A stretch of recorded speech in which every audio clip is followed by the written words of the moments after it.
Avec Marinaro, avec Tony Marinaro. Oh! Comment Bello. Ça va bien? Tu es très en beauté ce soir. Oui. Et tu Grosse allé chez nouvelle le Ménic? matin? Parce que j'ai vu Bergie dans le corridor, il arrivait de chez Ménic. Ah oui, il arrivait de On dirait chez que t'es allé. Oui, mais on dirait que t'es allé aussi. T'as rafraîchi tout ça, là. Je suis allé au barbier il y a un couple de jours de ça, mais c'était plutôt mon barbier à Ville-la-Salle. C'était pas Ménic cette fois-ci, mais j'ai déjà visité Ménic, que j'apprécie beaucoup. Bien sûr. Un talent, c'est un artiste, Ménic. Qu'est-ce qu'il fait, là? Comment qu'il fait, là, encore avec les ciseaux et tout, là? Il n'y en a pas grand monde qui font ça de même. Non, puis il reste pas grand place où tu peux te faire la barbe à la lame. Exact. Et ça, c'est un art de haute méditation. On le salue, je le recommande fortement. Aller chez Ménic, c'est une expérience. Voilà. Une expérience d'un vie. Oui, puis trouvez-moi ces photos. Bonne chance. Éric Raymond est congédié, un homme perd sa job, c'est pas drôle. Jamais. Mais dans le contexte actuel, je pense que tout le monde a le discernement de comprendre qu'il est juste victime des circonstances et que ça n'a rien à voir avec sa compétence. Écoute, il travaille dans la Ligue nationale depuis longtemps. Il travaille avec le Canadien depuis 5 ans. Ouais. Il a déjà travaillé avec les Rangers. Évidemment, tu n'arrives pas à ce niveau-là sans être compétent.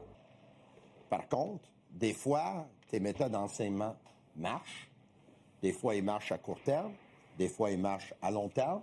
Puis des fois, tu fais peut-être les mêmes choses, mais tu n'as pas les mêmes résultats qu'avant. Ça marche plus. Parce que, tu sais, Stéphane Waite a déjà été congédié parce que Carey Price traversait une mauvaise séquence. Et Marc Bergevin, émotif comme il a été, il l'a congédié parce que Marc Bergevin, il s'est dit, si je le congédie pas, puis Carey se la place pas, ça va être moi la prochaine fois qui va écoper. Oui, mais en fait, il faut se rappeler le contexte. Là. On est en 2021, c'est la saison de pandémie. La saison a commencé en janvier. Oui. Au bout de 14 matchs seulement, Burge a relevé Claude Julien de ses fonctions, a nommé Dominique Ducharme par intérim. 5 jours plus tard, il a relevé Stéphane Waite de ses fonctions. Fait que, tu sais, ça s'est fait très, très, très rapidement. Puis quand on regarde la fiche des gardiens de but du Canadien cette année-là, il y avait Jake Allen, Carey Price. Jake Allen avait une majorité de départ qu'il a obtenue après ça. Il y avait Carey Price qu'on préservait pour les séries éliminatoires, parce qu'on était pas mal certains d'y entrer.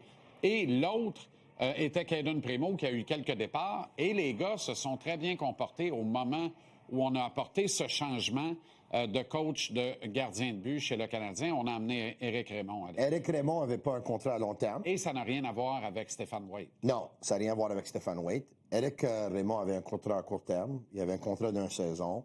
Ça tardait à avoir le contrat, moi j'ai entendu, dans la saison estivale. Il l'a eu. Peut-être, ils pensaient peut-être à faire un changement à ce moment-là. Ils l'ont pas fait. Cette année, on sait que Montembeault, il a des ratés depuis le camp d'entraînement. Ça va pas bien. Ça n'a pas été un bon camp d'entraînement. Ça n'a pas été une bonne saison à date, malheureusement pour lui. Tout le monde espère qu'il se replace. À un moment donné, pour situation urgence, ils ont rappelé Jacob Fowler. Ils nous ont essayé de dire, c'était dans les plans, on voulait que Fowler goûte au hockey professionnel. Ils l'ont rappelé parce que Montembeault n'allait pas et que Dubèche, il avait l'air croche, puis il avait l'air nerveux, puis il n'y a pas grand monde qui avait confiance. Puis même quand il gagnait des matchs, il y en a certains qui se disaient, je pense qu'il est chanceux. Puis à un moment donné, là, la chance va arrêter. Donc, ils ont essayé d'avoir une solution avec Fowler. La solution était à court terme. À un moment donné, ils ont renvoyé Fowler. Là, ils ont dit, OK, on va faire quoi? Durant ce temps-là, évidemment, ensuite, ils ont pris la décision aussi d'envoyer Montembeault à Laval, d'aller à Laval. 4 pratiques avec Marco Marciano et le Rocket d'un match. C'est replacé. Les premières 3-4 matchs, ça a bien été. Et là, ensuite, un chute, évidemment, là, il connaît des problèmes de nouveau.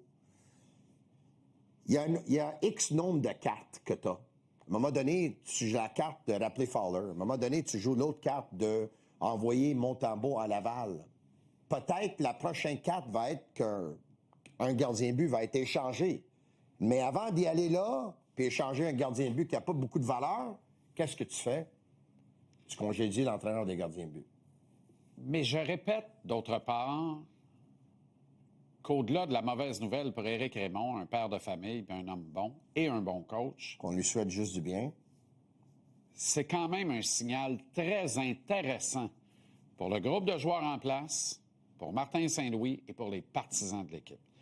Parce que si on avait été dans la même situation il y a 2 ans, alors que le club pédalait dans ce lot et que la direction n'avait rien à faire de gagner ou de perdre des matchs, tout ce qu'on voulait, c'était le développement des aptitudes individuelles.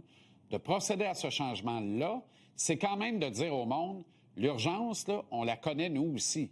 On analyse là, on se rend compte que Caulfield va abattre des marques personnelles.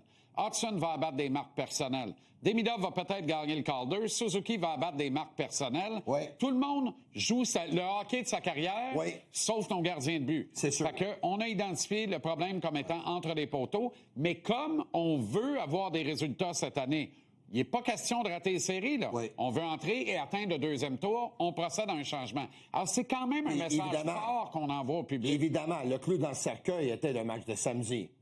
Qu'une avance de 3-2, ils s'attendaient à gagner ce match-là. Ils avaient assez bien joué. La décision était prise avant ça. Était prise avant, mais... C'est pas une décision que tu prends le lundi. Pas Gorton Hughes, en plus. Ouais. C'est pas le duo intempestif qui se lève un matin et dit ça va faire. Mais on procède à un changement. Il l'a dit. Ils sont à la mi-saison. Depuis la mi-saison, ils analysent de fond en comble l'équipe. Ils ont identifié la carence, puis ils apportent un changement. Parce que, Tony, là, le problème du Canadien devant le filet, là, c'est pas les aptitudes des 2 goalers qu'il y a là, même les 3 avec Fowler qui est venu, loin de là. C'est ce qu'ils ont dans la boîte à poux. C'est le mental. Tout le problème se trouve au mental. Je pense que oui. Les gars, là, quand tu leur donnes le temps de réfléchir, je vais sortir des stats décapantes à 18 h au milieu de saison. Quand tu leur donnes le temps de réfléchir dans un match où ils n'ont pas beaucoup de lancers, ils sont atroces puis le club perd. Quand ils sont occupés, comme ça a été le cas de Daubèche hier, puis ils n'ont pas le temps de réfléchir et de tomber ses talons, ils sont sharp. Et ils font un job, puis ils ont tous les 3 un dossier gagnant. D'ailleurs, le Canadien, quand il accorde 25 lancés ou plus, sa moyenne d'efficacité est 671. Quand il accorde 24 lancés ou moins, il joue pour 500 pile-poil. 20 points en 20 matchs. C'est une joke, là. Mais peut-être, parmi les responsabilités d'Éric Raymond, était de travailler sur le mental avec Montembeault et avec Debèche. C'est sûr et certain qu'ils ont peut-être leur entraîneur de performance. De là, l'importance de changer le discours. Mais écoute, il y a d'autres choses. Quand Montembeault descend à Laval, il commence à travailler avec Marco Marciano, peut-être on l'appelle. Marco, qu'est-ce que tu vois dans Montembeault? Hein? Moi, je vois ça. Est-ce que tu peux le replacer? Combien de temps tu me donnes avec? Un semaine. Dans une semaine, je ne peux pas faire des miracles, mais je pense que je peux régler ça. À court terme, je pourrais le replacer pour le mettre sur le bon chemin. Quand le Canadien appelle Marco Marciano pour dire « Qu'est-ce que tu vois avec Montembeault? » Et lui, il leur dit le même constat que les autres avaient fait avant. Il dit « Hey, il y a quelque chose peut-être qui ne va pas ici. » En plus, j'imagine que Alex Burrows, il en a parlé en bien de Marco Marciano. Il a travaillé avec lui. Pascal Vincent, évidemment, travaille avec lui. Adam Nicholas le connaît très, très bien. Ça fait 5 ans qu'eux autres le connaissent. Là. Ça fait longtemps qu'ils le connaissent. Ça fait 9 ans qu'il est avec le Rocket de Laval. Ben oui. Il y a une affinité. Et comme Jeff Gorton a dit, là, il y avait l'intérêt pour Marco Marciano. Là. Ça parlait à travers la nationale de hockey. Là. On voulait venir le chercher, puis le Canadien le retenait. Oui, mais si tu es satisfait de ton gars, tu es content que l'autre se trouve une job ailleurs. Tu es satisfait du gars que tu as. Là, il fallait apporter un changement. C'est sûr. On avait un gars là qui méritait sa chance. Moi, je pense que Marco mérite sa chance après 9 ans dans les rangs mineurs. C'est sûr qu'il mérite sa chance. Faire de l'autobus dans la Ligue américaine. Puis moi, je veux dire, je vais finir avec ça. Là. Moi, je connais des gens qui ont travaillé avec Marco Marciano au hockey mineur. Là. Je parle au niveau amateur. Là. Je connais des gardiens de but qui ont travaillé avec lui. Là. Moi, les données que j'ai sur Marco Marciano, là, c'est excellent. Là. C'est très solide. C'est très, très solide. Il n'y a personne qui m'est revenu pour me dire, là, ce gars-là, ses méthodes d'entraînement. Là. Tout le monde qui ont travaillé avec vient me...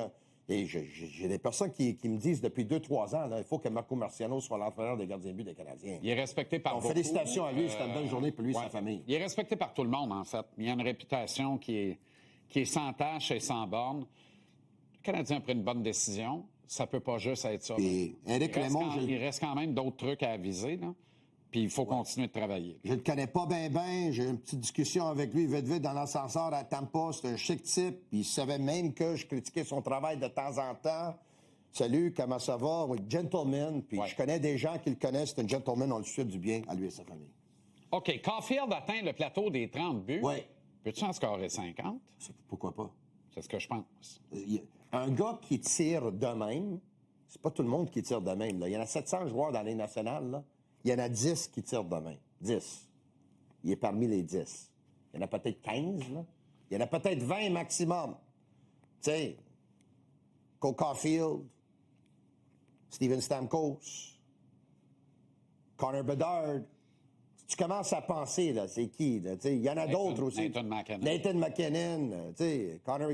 Mais il est dans un groupe. Il y a des bons shooters, mais il appartient à l'élite de la Ligue. Il appartient à l'élite. Puis, écoute, il est hot en ce moment. Mais là, ça va prendre une catastrophe pour qu'il n'abatte pas sa marque de 37 buts de l'an dernier. Il va la battre. Donc, il va atteindre les 40 la première fois de sa carrière. Je pense qu'il va être dans la mi-quarantaine parce que ce gars-là aussi, il va se reposer bientôt, là. Ouais. Puis quand il va revenir, il va être gonflé à bloc. Au moins qu'évidemment, on fait appel à ses services des États-Unis parce qu'il est un réserviste. Ben, parce qu'un moment donné, on dégèle, puis on dit, ben là, attendez une minute, là, on va emmener Caulfield. Ce gars-là, il va en marquer 50. Tu regardes sa progression. Ouais. Puis, tu sais, Martin Saint-Louis, il faut donner crédit à Martin. Martin, quand il y en a qui capotaient parce que Cole Caulfield, il avait fait un chute de production à un moment donné, il y a quelques années de ça, il dit, écoute, un instant, arrête, là. Je suis en train de faire, j'ai un projet avec lui. D'améliorer en faire un joueur de hockey, pas juste un scoreur. Imagine si Caulfield est le premier depuis Stéphane Richer a marqué 50 buts, que Suzuki est le premier depuis Mats Naslund a amassé 100 points. Naslund avait fait 110 en 86. Extraordinaire. Ouais. Mais personne ne l'a refait. Vincent D'Anfos a barré à 98. Ouais. Puis personne depuis Naslund a amassé 100 points ou mieux. Puis personne depuis Richer a scoré 50 buts. Ouais. C'est fort, là. Faut le faire, là. Ouais. Et imagine si on gagne un deuxième trophée Calder de suite, parce que je commence à y croire pas mal, surtout si Kapanen secoue sa torpeur, là, parce qu'on est rendu à 1 point en 9 matchs. 110, ça va être difficile pour battre pour Nick Suzuki, au moins que... Non, pas 110, mais pas le 100. Oui, le 100, il va le poigner. Ça fait... Si c'est pas cette année, il va le poigner l'année prochaine.